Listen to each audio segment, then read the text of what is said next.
नमस्कार विद्यार्थी मित्रांनो, मंथन प्रज्ञाशोध सामान्य ज्ञान परीक्षा इयत्ता 7वी याविषयी आज आपण माहिती घेणार आहोत। आजच्या व्हिडिओमध्ये आपण भाषा व गणित हा जो पहिला पेपर आहे त्या पेपरसाठी कोणता अभ्यासक्रम असणार आहे, त्या अभ्यासक्रमामध्ये कोणते घटक आहेत त्याच्याविषयी माहिती घेणार आहोत। तत्पूर्वी आपण जर आमच्या चॅनलवर नवीन असाल तर या चॅनलला सबस्क्राइब करा आणि हा व्हिडिओ जास्तीत जास्त शेअर करा। आपल्या सर्वांना माहित आहे मंथन परीक्षामध्ये दोन पेपर असतात इयत्ता 7वीला। पहिला पेपर असतो भाषा व गणित 150 मार्कासाठी आणि दुसरा पेपर असणार आहे इंग्रजी व बुद्धिमत्ता 150 मार्कासाठी। एकूण 75 प्रश्न असतात 150 मार्कासाठी। तर आता आपण मराठी आणि गणित यासाठी कोणता अभ्यासक्रम असणार आहे याची माहिती या व्हिडिओमध्ये पाहणार आहोत। पहा, पेपर पहिला भाषा मराठी व गणित यामध्ये एकूण प्रश्न असणार आहेत 25 आणि त्यासाठी असणार आहेत गुण 50 भाषेसाठी। तर म्हणजे 25 प्रश्न आणि 50 गुण म्हणजे एक प्रश्न 2 मार्कासाठी असणार आहे। मग भाषेमध्ये कोणकोणते घटक आणि कोणते उपघटक आहेत याविषयी आजच्या व्हिडिओमध्ये आपण संपूर्ण माहिती पाहणार आहोत। पहा, घटक पहिला असतो आकलन। याला 24% वेटेज दिलेलं आहे आणि यामध्ये 6 प्रश्न असतात, म्हणजे 6 प्रश्न म्हणजे 12 मार्कासाठी। तर आकलन या घटकामध्ये जे उपघटक असतात त्यामध्ये असतो उतारा, म्हणजे उतारावर आधारित आपला प्रश्न दिलेले असतात त्यांची उत्तरे लिहायची असतात।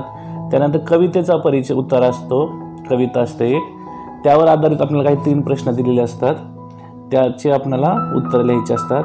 त्यानंतर दुसरा आहे सुसंगत परिचय तयार करायचा असतो आपल्याला। त्यानंतर चौथा आहे संवादाचे आकलन।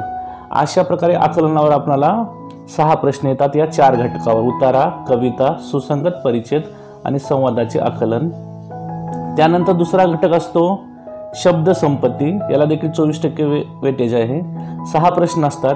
मग या शब्द संपत्तीमध्ये काय काय असतं: समानार्थी शब्द, विरुद्धार्थी शब्द, शुद्ध व अशुद्ध शब्द, शब्दसंग्रह, अलंकारिक शब्द व शब्द समूहाबद्दल एक शब्द, वाक्यप्रचार, म्हणी आणि पारिभाषिक शब्द। अशा प्रकारचे उपघटक आपल्याला शब्द संपत्तीमध्ये दिसतात। यासाठी आपल्याला 6 प्रश्न विचारले जातात 12 मार्कासाठी। विद्यार्थी मित्रांनो, कोणत्याही परीक्षेला जर आपल्याला सामोरं जायचं असेल तर सर्वप्रथम आपल्याला नक्की अभ्यासक्रम काय आहे माहिती असणं खूप गरजेचं असतं। तसंच आपण जर मंथन परीक्षेचा अभ्यास करणार असणार आहात तर या परीक्षेसाठी कोणते घटक आणि कोणते उपघटक आहेत, त्याचबरोबर कोणत्या घटकाला किती मार्क माहीत असणं देखील आवश्यक असतं आणि त्यानुसार आपण अभ्यास करायचा असतो। त्यानंतर तिसरा घटक आहे कार्यात्मक व्याकरण। जवळजवळ हा 44% याला वेटेज आहे। एकूण 11 प्रश्न असतात 22 मार्कासाठी, म्हणजे हा खूप मोठा घटक आहे। याच्यावर आपण चांगल्या प्रकारे फोकस केलं पाहिजे।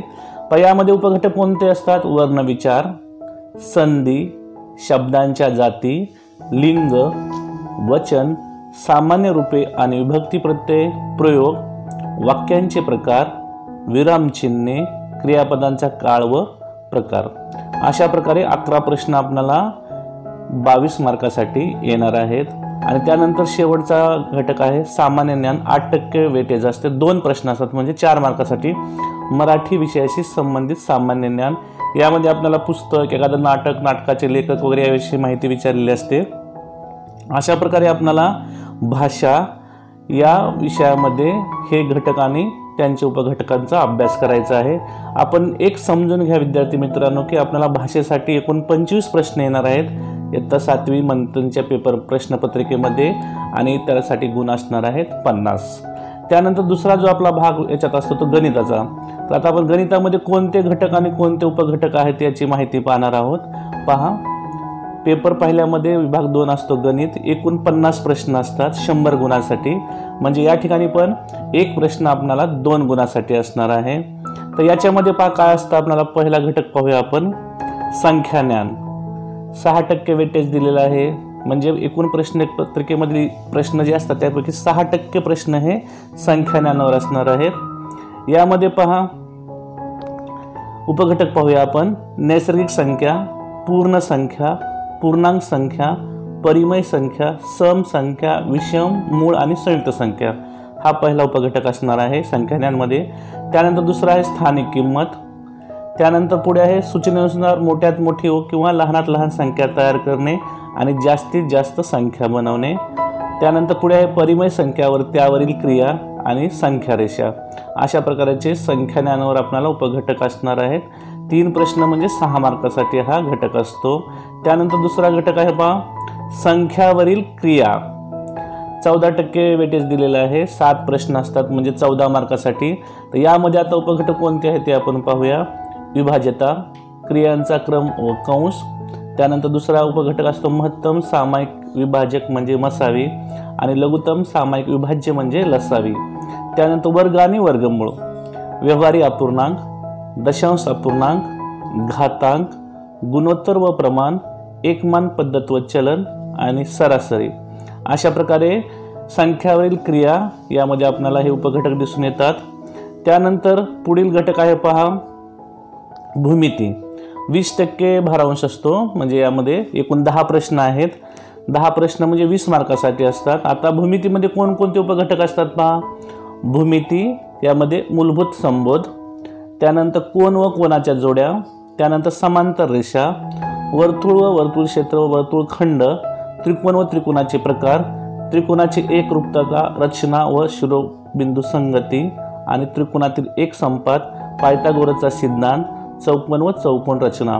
अशा प्रकारे भूमितीवर आपल्याला 10 प्रश्न येणार आहेत 20 मार्कासाठी। नंतरच्या व्हिडिओमध्ये आपण प्रत्येक उपघटकाविषयी डिटेलमध्ये माहिती घेणार आहोत। तसेच विविध प्रकारच्या प्रश्नांचा देखील आपण सराव घेणार आहोत। त्यानंतर पुढे पहा महत्त्व मापन। महत्त्व मापनमध्ये 20% वेटेज दिलेलं आहे। 10 प्रश्न असतात। यामध्ये काय काय असतं पहा दशमान, मॅट्रिक, परिमाणे, त्यानंतर परिमिती, क्षेत्रफळ, पृष्ठफळ व घनफळ आणि पुढे 5वा घटक असतो सांख्यिकी। 3 प्रश्न असतात। 6% वेटेज आहे। त्यामध्ये जोड स्तंभालेख, यावर आपल्याला एक स्तंभालेख काढलेला असतो त्यावर काही प्रश्न विचारले असतात त्याचे उत्तर द्यायचे असतात आपल्याला। त्यानंतर पुढे आहे पहा 6वा घटक व्यावहारिक गणित। यामध्ये व्यावहारिक गणितामध्ये 16% वेटेज आहे। 8 प्रश्न असतात म्हणजे 16 मार्कासाठी। शेकडेवारी, शतमान, सरळ व्याज, त्यानंतर नफा व तोटा हा उपघटक असतो। सूट, कमिशन व रिबीट, त्यानंतर बीजगणित। आता बीजगणितामध्ये 18% वेटेज आहे। 9 प्रश्न असतात। यामध्ये काय पहा बैजिक राशी, नित्य समानता, एकचल समीकरणे असतात।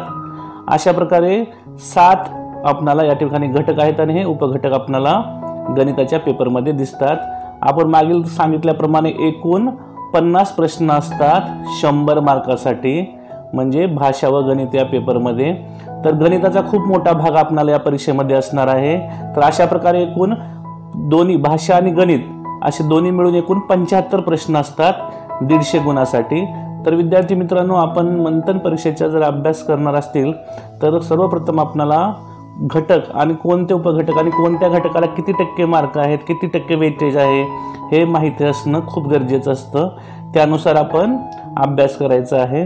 तर मला आशा आहे तुम्हाला सर्वांना भाषा व गणित हा जो मंथन परीक्षेचा पहिला पेपर असणार आहे त्या पेपरमध्ये कोणते घटक, त्या घटकांनंतर कोणते त्यामध्ये उपघटकांचा अंतर्भाव केला आहे ते समजलं असेल। तसेच प्रत्येक घटकाला किती टक्के प्रश्न येणार आहेत, प्रत्येक घटकावर किती मार्काचे प्रश्न येणार आहेत हे सगळं आपल्याला काय झालं असेल समजलं असेल। मला आशा आहे आपल्यासाठी हा व्हिडिओ अतिशय महत्त्वपूर्ण आणि उपयोगी होणार आहे। तुम्हाला जर हा व्हिडिओ आवडला असेल तर आमच्या चॅनलला सबस्क्राईब करा आणि हा व्हिडिओ जास्तीत जास्त शेअर करा। आपली शाळा एक शैक्षणिक चळवळ हे यूट्यूब चॅनल आपणासाठी नेहमीच अशा प्रकारचे चांगले व्हिडिओ घेऊन येणार आहे।